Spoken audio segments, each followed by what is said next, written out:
Welcome to Stuff You Missed in History Class from HowStuffWorks.com.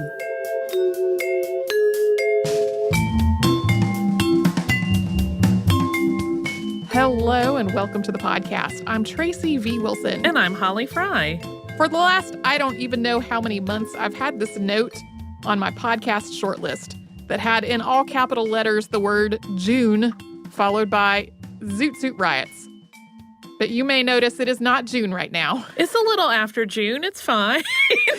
Yeah. I mean, unless you're listening to podcasts much later than they come out and it's somehow June of 2019. So we're recording this in July. It'll be August before it comes out. I 100% dropped that ball on this thing that I had a note to myself to do for months and months.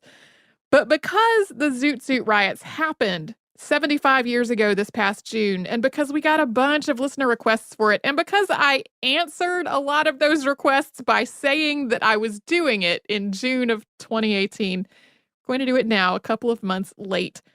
As is often the case when we talk about riots on the show, the name of this one is really a misnomer. It didn't have a lot of the traits that people think of when you say riot.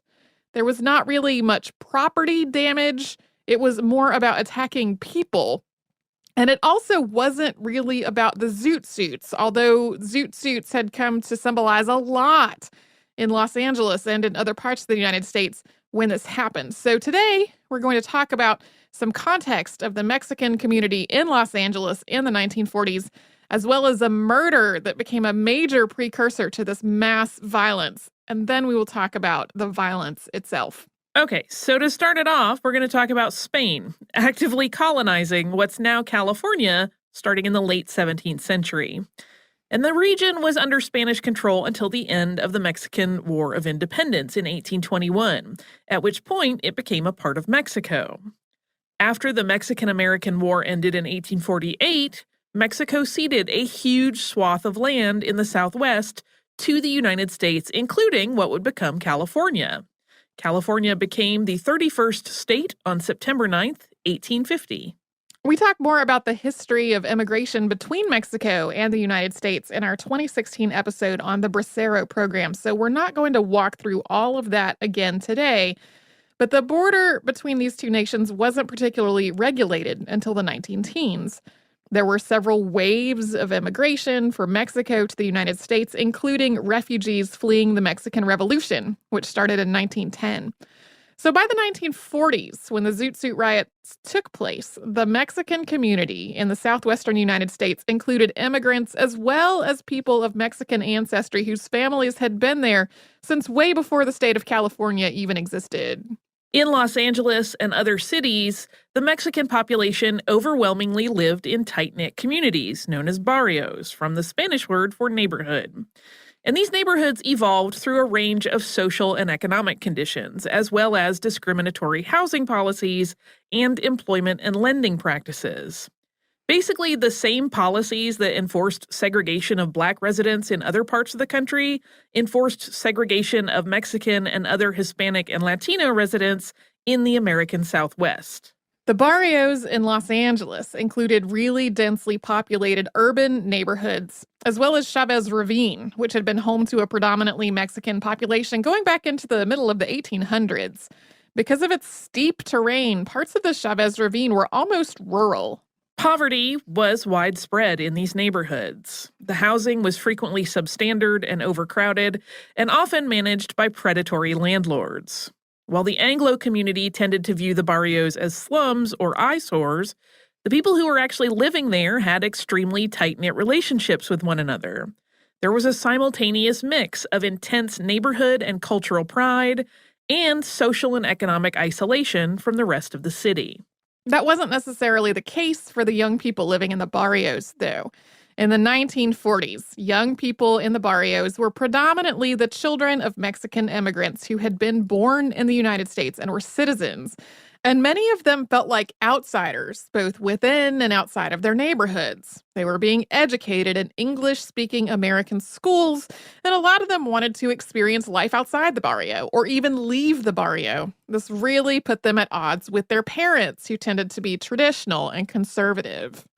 These second-generation Mexican Americans were also subject to huge pressure to assimilate with Anglo life from outside the barrio, and huge pressure to maintain a strong sense of Mexican cultural identity from within it.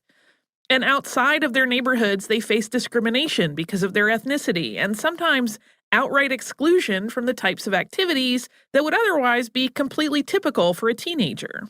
Economic hardship, social isolation, exclusion from recreation and social activities, and a sense of being an outsider are all factors that are cited as reasons why young people join gangs.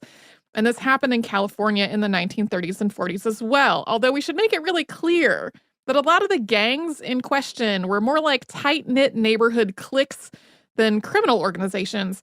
Rivalries between young people from different barrios could become really intense, though. I mean, there was definitely crime, and there definitely were criminal organizations, but overwhelmingly, crimes were being committed by adults, not by adolescents. And the panic that we're about to talk about was about this nefarious specter of violent criminal teens, and that was really not what was going on. As Tracy just alluded to, in the media, these Mexican-American youth were portrayed as violent and incorrigible delinquents. This became even more true in August of 1942, following a murder at a reservoir known as Sleepy Lagoon. Mexican youth used Sleepy Lagoon as a swimming hole because they weren't allowed to use the public swimming pools. And on August 1st, 1942, a fight broke out after a party near the reservoir, and 22-year-old Jose Diaz was beaten and left for dead. Diaz had recently enlisted in the U.S. Army, and it was his last weekend before he was scheduled to leave. He died not long after reaching the hospital. In response to this murder, law enforcement rounded up roughly 600 people in a citywide dragnet. Most of them were Mexican American, and most of them were teenagers.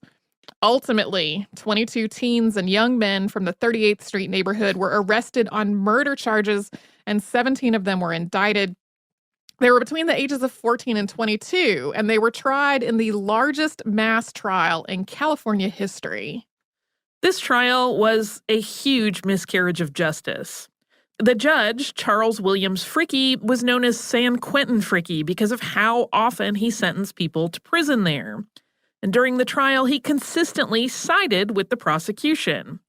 The prosecution was making the case that the defendants were a violent street gang, and to that end, the judge refused to allow them to get clean clothes or have their hair cut, because their clothing, their hair, and their disheveled appearance was evidence of their gang status.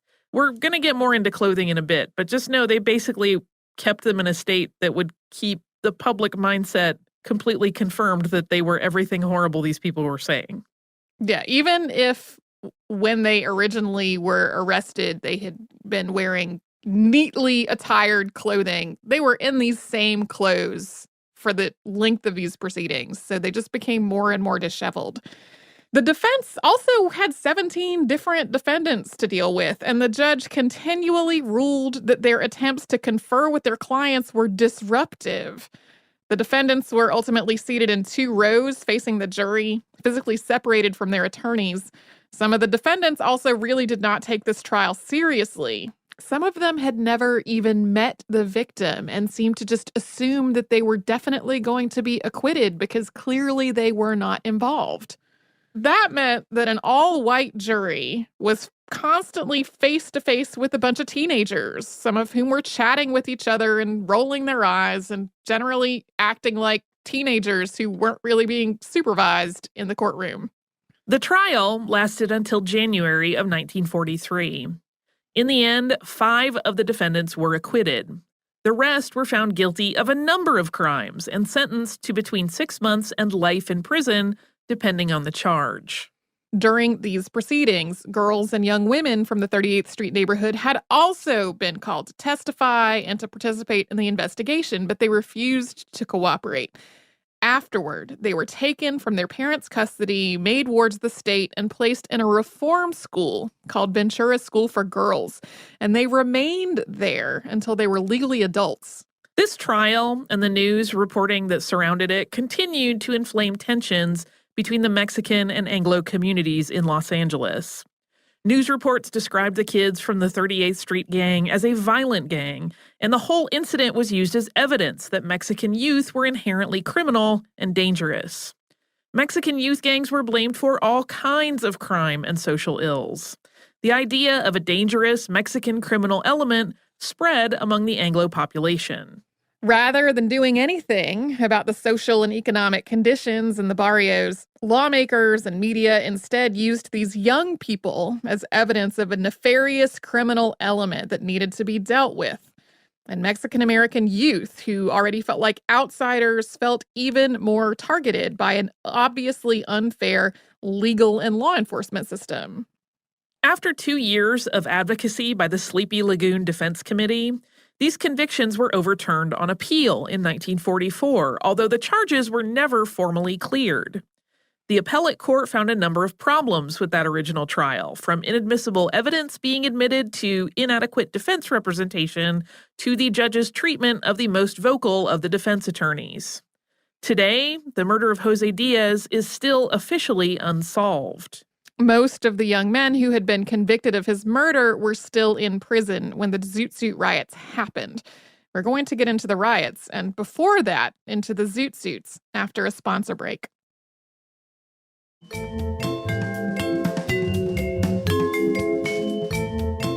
The Zoot Suit riots were named for a style of clothing that was popular among Mexican-American youth in Los Angeles in the 1930s and 40s. The etymology of zoot suit is a little unclear. You'll see a lot of different places of this is where the term zoot suit comes from, and they all kind of contradict each other. It's also unclear exactly who made the first one.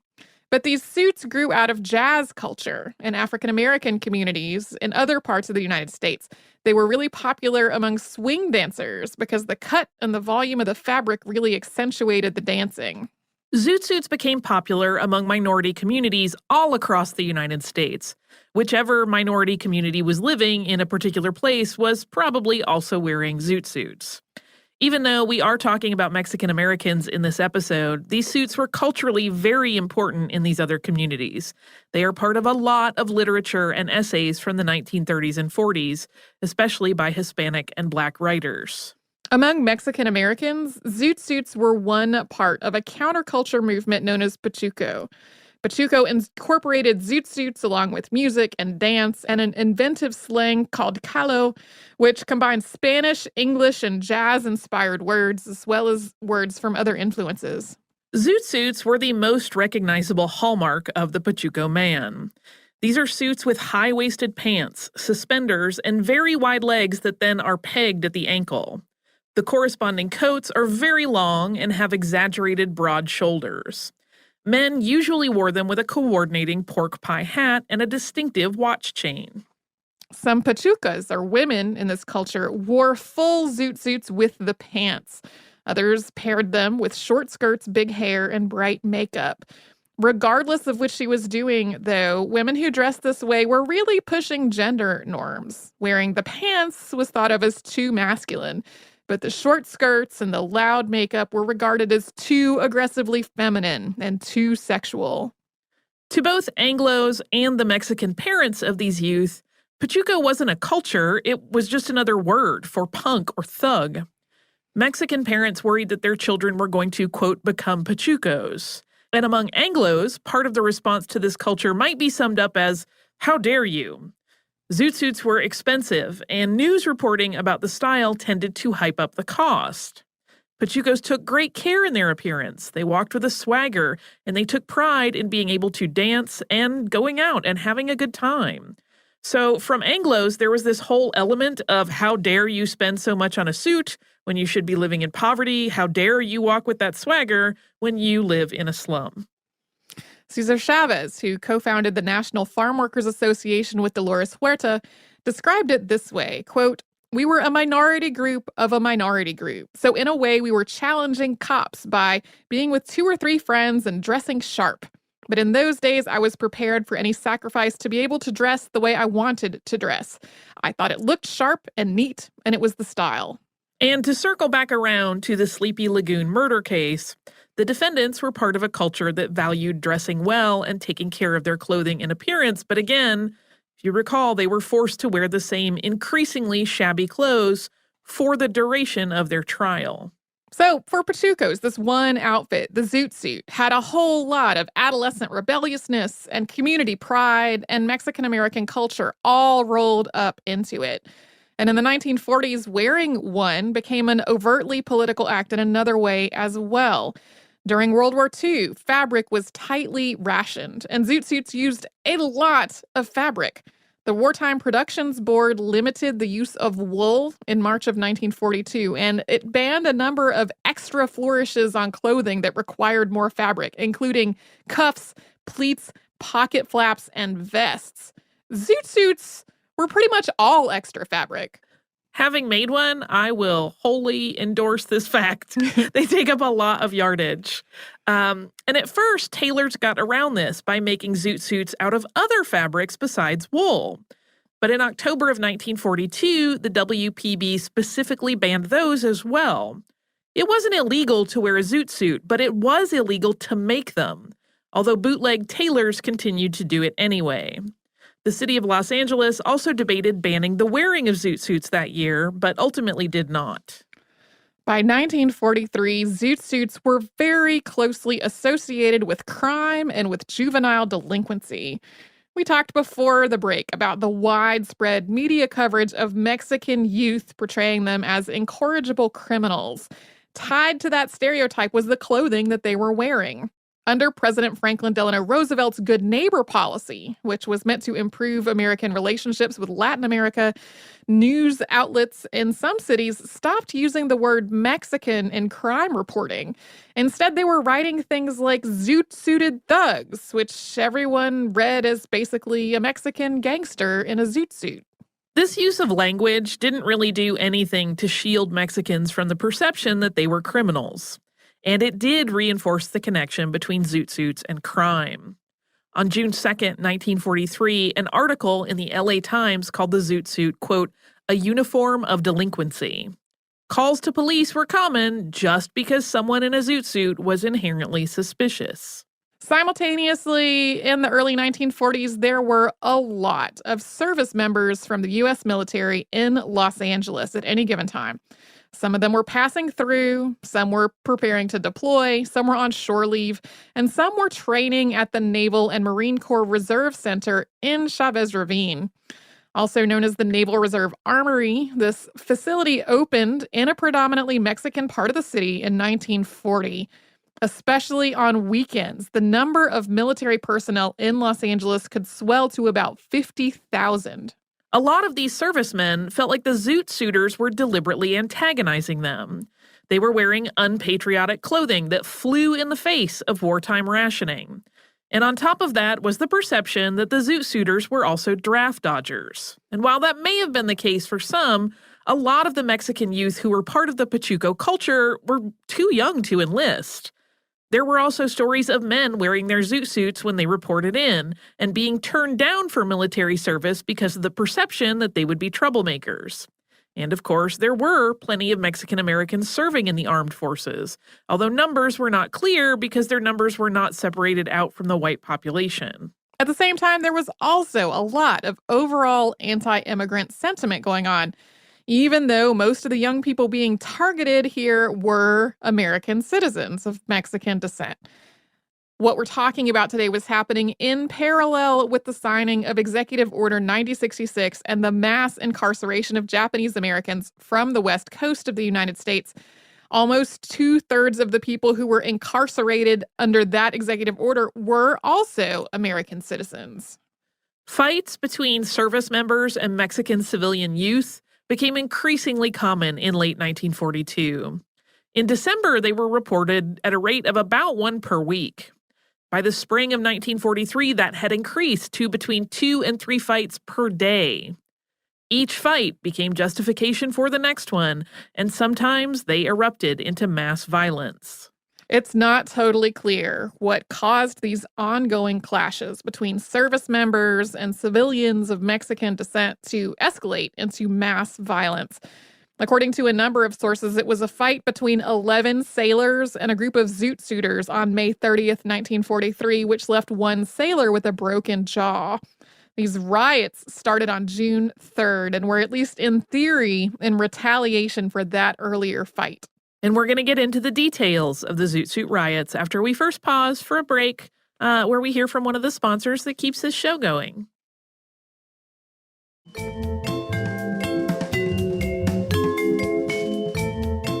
On June 3rd, 1943, a group of about 50 sailors left the Naval and Marine Corps Reserve Center in Chavez Ravine. They were armed with makeshift weapons, and they made their way through the neighborhoods near the armory looking for a fight. They specifically looked for and attacked anyone wearing a zoot suit. This was the first night of the Zoot Suit riots. June 4th was a Friday, and that evening, sailors began hiring cabs to take them into the barrios.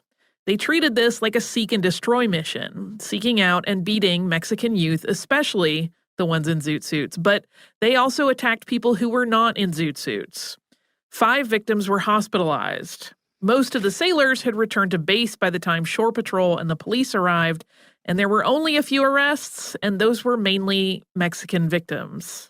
On June 5th, the scene was much the same, with the riots spreading further into East Los Angeles. The attacks targeted men, especially the ones who, quote, looked like Pachucos. This included a group of musicians who were leaving Aztec Recording Company. On June 7th, news reports spread that Zoot Suiters were planning a coordinated effort to kill police. Based on what evidence, we have no idea. It was kind of just a rumor as far as we know. Yeah. We don't know why that was being reported as though it was a real thing. That's a question of a lot of the reporting that happened with this. And in response, thousands of servicemen came to downtown Los Angeles, some of them from as far away as San Diego. Cab drivers offered the servicemen free rides, and they attacked people not only in Mexican neighborhoods, but also in the predominantly black neighborhood of Watts. June 7th was really the peak of the Zoot Suit riots, and throughout this sort of war, servicemen attacked and beat up young men in zoot suits. They were often armed with things like clubs and tire irons. In some cases, they stripped their victims down to their underwear in the streets and then sometimes set fire to their zoot suits in front of them. Sometimes the soldiers cut off their targets' hair. They also invaded people's homes, and they stormed movie theaters to drag Mexican and other minority patrons out into the street and attack them. While there were definitely cases of Mexicans and other minorities fighting back, or like taunting the sailors, like being generally aggressive, this was not a case of two factions coming together and fighting. The servicemen were definitely the instigators here. And law enforcement did little to intervene in all of this. Officers often arrived on the scene after the violence was over and then arrested the victims instead of the perpetrators, purportedly for their own protection. Servicemen who were picked up by law enforcement were typically taken back to base or just taken a few blocks away from the violence and dropped off and otherwise faced no consequences. There were also reports of young Mexican-American men turning themselves into police stations and asking to be taken into custody rather than face being the victims of violence in their own neighborhoods. Throughout all of this, news reports generally praised the servicemen as carrying out a much-needed vigilante war against uncontrollable Mexican delinquents. The Los Angeles Times read headlines like, "Zoot Suiters Learn Lesson in Fight with Servicemen." Here's how the New York Times kicked off its reporting on June 7th. Quote, "Subdued and no longer ready to do battle, 28 Zoot Suiters, stripped of their garish clothing and with county jail barbers hopefully eyeing their flowing ducktail haircuts, languished behind bars today after a second night of battle with fleers and servicemen." In the next paragraph, the article acknowledges that this was, quote, "a war declared by servicemen." First Lady Eleanor Roosevelt wrote about the riots in her My Day column, saying, quote, "The question goes deeper than just suits. It is a racial protest. I have been worried for a long time about the Mexican racial situation. It is a problem with roots going a long way back, and we do not always face these problems as we should." After this appeared, the LA Times accused her of sowing racial discord. On June 8th, the violence largely stopped because the servicemen were barred from leaving base, and downtown Los Angeles was made out of bounds for soldiers and sailors.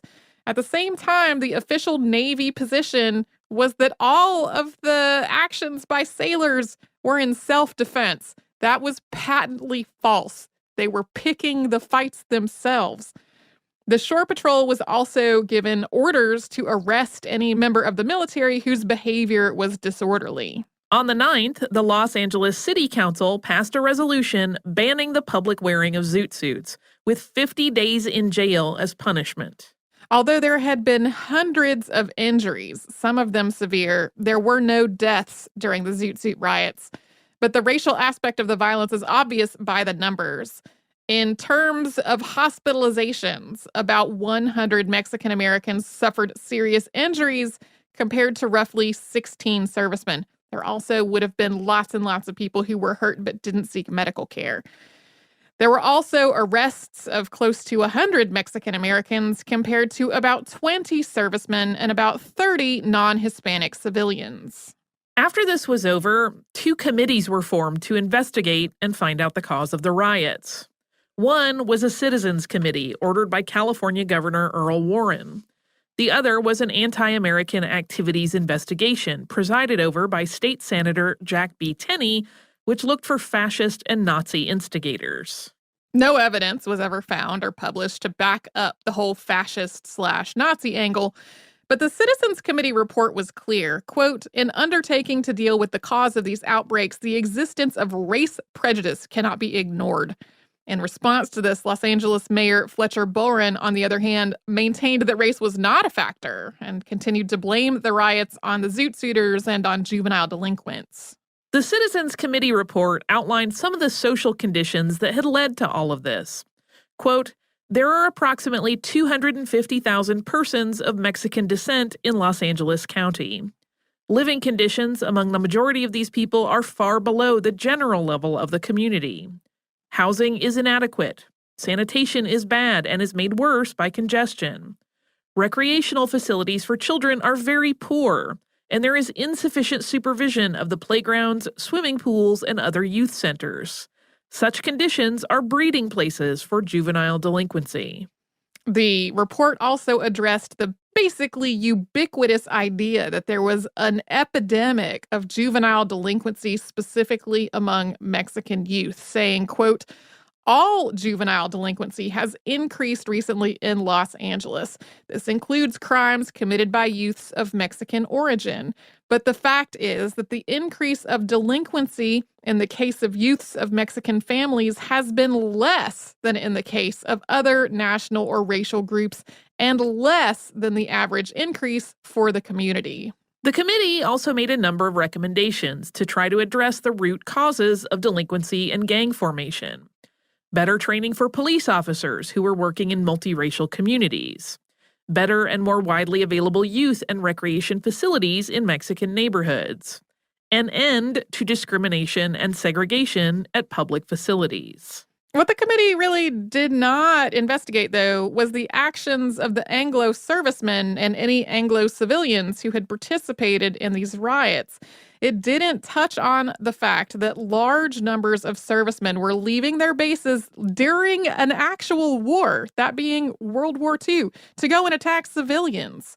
So even though the report included an acknowledgement of racism as a factor in all of this, and even though it included a lot of common sense recommendations that could help the Mexican community in Los Angeles, it really did not touch on anything that could have addressed the servicemen's decision to stage a vigilante attack on Los Angeles's Mexican community. There was a whole lot of, this is what we should do to prevent delinquency among Mexican youth. But virtually no, this is what we should do to prevent servicemen from forming a racist vigilante mob. This whole incident was really formative in both the Hispanic and the Anglo communities. It was a national news story, and for a lot of people who didn't live in the Southwest, it was the first time that they really heard about a significant Mexican minority living in the United States, which makes it particularly unfortunate that much of the news reporting was handled in such a racist way. With the Hispanic and Latino community, the Sleepy Hollow murder case and the Zoot Suit riots were both precursors to the Chicano movement, also called the Mexican-American Civil Rights Movement. We've talked about some of the other events that were also part of the development of this movement, including Mendez versus Westminster, which was a school segregation case, and the case of Macario Garcia, who was the first Mexican national to be awarded the Medal of Honor, who was arrested after being denied service at a restaurant after returning home. There were also similar incidents in other cities after the Zoot Suit riots, although not as massive or as widely reported as what took place in Los Angeles. And it could have become an international incident, since most of the people targeted were not Mexican nationals, and because this happened during World War II, Mexico's diplomatic response was somewhat muted. There was also a lot of other just mass racist violence that happened that wasn't necessarily similar to the Zoot Suit riots, but did follow in the immediate months and years after this. It's also a whole other topic, but worth mentioning. Chavez Ravine was emptied through a series of evictions starting in 1949, so just a few years after this, with the city originally saying that it was going to be redeveloped and that the evicted residents would get the first choice of the newly built homes. Instead, it's now the site of Dodger Stadium. There is also a Broadway play called Zoot Suit, directed by Luis Miguel Valdez. That debuted in 1979, and it was the first play with a Chicano director on Broadway. That has also been made into a film. And there's also that song by the Cherry Poppin' Daddies, which we're only mentioning so that everyone will know that, yes, we do know that it exists.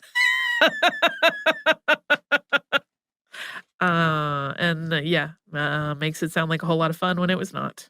It was not fun at all. No. Do you have some listener mail for us? I sure do. I'm chuckling because the subject line of the email is "Yay for coal mining," which just isn't a sentence that you see in your email all that often in many contexts. This is from Rochelle. Rochelle says, "Good morning, ladies.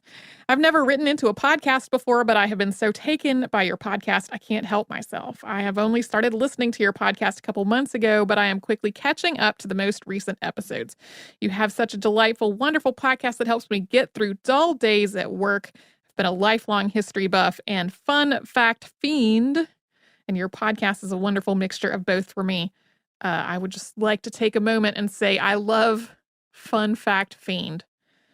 To return to the email, I'm writing in because I've just listened to the Aberfan disaster episode from November 2017. I'm from Scranton, Pennsylvania. Before The Office, it was most famous as a coal mining area. Northeastern Pennsylvania is the location of the largest deposit of anthracite coal in the world. The two most common types of coal are anthracite and bituminous coal, anthracite being the rarer of the two.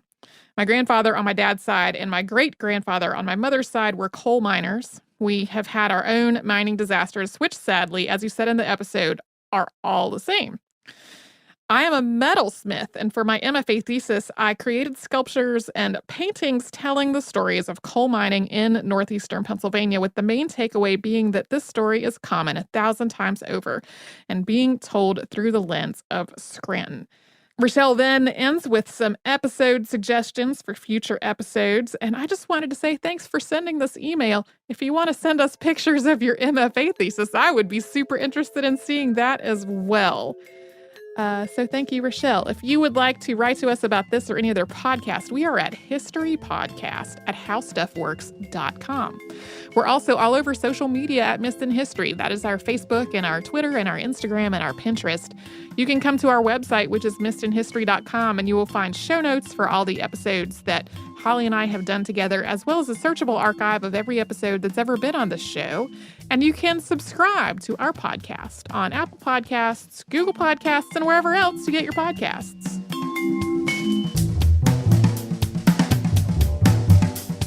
For more on this and thousands of other topics, visit howstuffworks.com.